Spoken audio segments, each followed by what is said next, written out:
Hi guys, I'm Lauren. I'm the mum of Dylan, who's 3, and he has cow's milk protein allergy, also called CMPA. And I gave up dairy and soya for 2 years so I could continue to breastfeed him. So over those years I've built up quite a lot of knowledge of sort of allergies, and I'm going to share some of that with you guys today. I've got a blog that's got loads more information, so I'll put a link to it down there. I'm going to go over just some brief sort of frequently asked questions today for you all.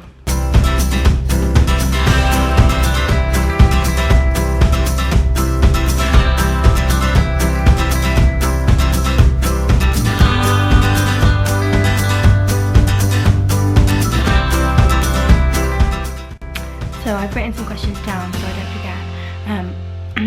I'm going to go through them. If there's anything I don't answer or anything that you'd like to know in more detail, let me know in the comments, and I will try my best to answer it for you. So firstly, what is CMPA? So cow's milk protein allergy is obviously an allergy to the milk protein that's found in cow's milk.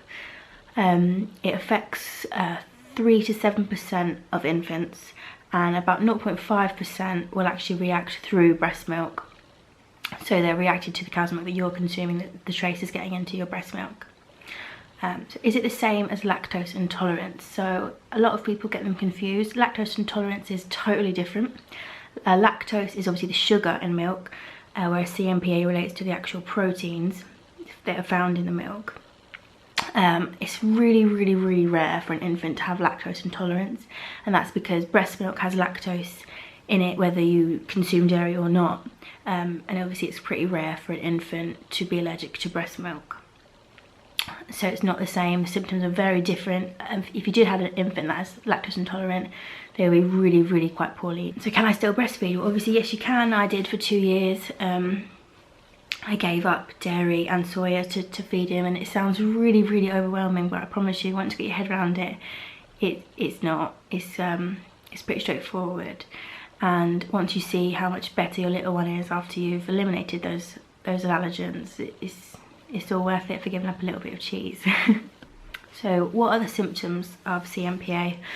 This is a really tough question to answer, and the reason CMPA is actually quite hard to diagnose is because the symptoms can vary dramatically from child to child. So some children will present with excessive vomiting or reflux, colic type symptoms. Some children will have eczema or rashes. Some children will have mucousy nappies, or even blood in their nappies. Some children will have a couple of these symptoms, some children will have just one.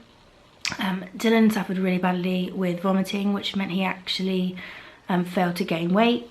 Some children who have CMPA will have no problem putting on weight, and will pile it on. So your child may have one of these symptoms, they may have a combination of them, but I'm assuming because you're watching this video you've got reason to suspect that it's CMPA. And what you probably want to know is, how do you confirm this? Are there any tests you can have done to confirm the allergy? And the simple answer is there aren't any tests. The blood test and the skin prick test that are available will only confirm one type of CMPA, called IgE mediated response. And unfortunately a lot of children have what's called non-IgE mediated CMPA, and that would actually get a negative result on a blood or skin prick test. So I'm going to go really briefly through the only way, sort of the gold standard way you can confirm CMPA, and I've also written a much longer post on all of this, so I'll put the link to that down there, and you can go check that out.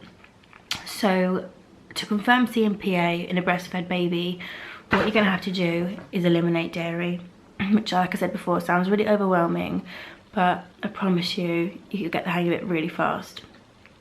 It can take up to 3 weeks for your system to be completely dairy-free, and then another 3 weeks for your baby's system to be completely dairy-free also. So you need to trial dairy-free for a period of about 6 weeks, but most mums will see, a decent improvement in symptoms before the 6-week period is up. So what you need to do is you need to symptom watch, you need to keep a note, and you need to be able to assess whether the symptoms have improved, completely disappeared, or has stayed the same. If they stayed the same, you can be reasonably sure that dairy isn't your problem, and if they've reduced or they've disappeared completely, you're onto the right track. So the next step will be something called the yogurt test. You don't have to use yogurt. Lots of mums will use something high up the milk ladder, like a pizza or some ice cream. You need to have that one time, and then what you can do is watch the symptoms and see if they return. If they return, that's CMPA confirmed for you. So like I said, that's a really brief sort of outline. For more information, I've got a blog post, check out the link down there. So another question a lot of people want to know is, once you've confirmed CMPA, does this mean your child might have other food allergies? The simple answer is overall no, it doesn't. There's no reason to suspect that your child will be any more likely to be allergic to any other allergens, with one exception. Cow's milk protein is very similar to soya protein, which is obviously why they use soya so much for replacements in dairy-free products. This does mean that some CMPA children's bodies will react to the soya protein in the same way they react to the dairy protein, and they will react to both.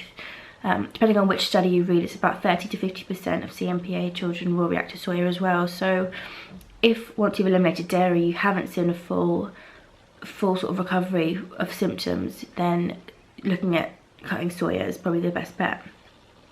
Once you've decided it's CMPA, once you've given up dairy, you're going to be really upset, because you're going to think you have to give up all cake, all chocolate, you know, all ice cream, all the nice things that you love. The answer is you don't have to do that. So I've written, again I'll put the link down there, I've written a really long list of dairy-free treats that happen to be soya-free as well. Things that are free from oils, things that are not, things that just happen to be dairy-free, things that will surprise you. Co-op custard donuts are dairy and soya-free, which is a revelation. There's loads of chocolate, there's loads of really nice chocolate, so you don't have to feel like you're missing out. So my battery died mid-filming there, which is a bit of a rookie mistake, but we'll carry on. So once you start eating dairy-free, you'll start reading packets and you'll see that lots and lots and lots and lots and lots of things are labelled as a may contain. So you'll read the ingredients and there will be no milk actually in the ingredients. After the ingredients list, it will say may contain milk traces, or not suitable for milk allergy sufferers, or some kind of allergen warning like that. And you'll want to know if you have to avoid those products or not. It's quite a complicated issue, and a lot of people feel differently about it, so I'll just give you my opinion on it, and I'll give you some facts and you can make your own mind up.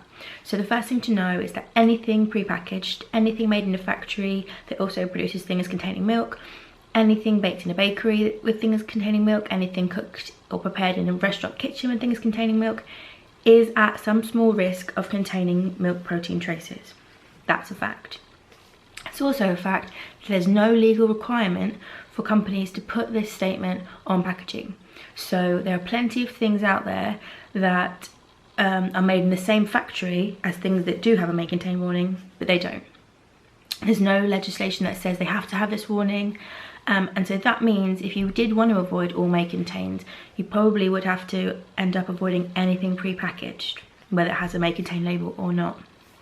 Now my personal opinion on it is it's really quite unlikely that you'll get a reaction from a may contain, especially with a breastfed baby.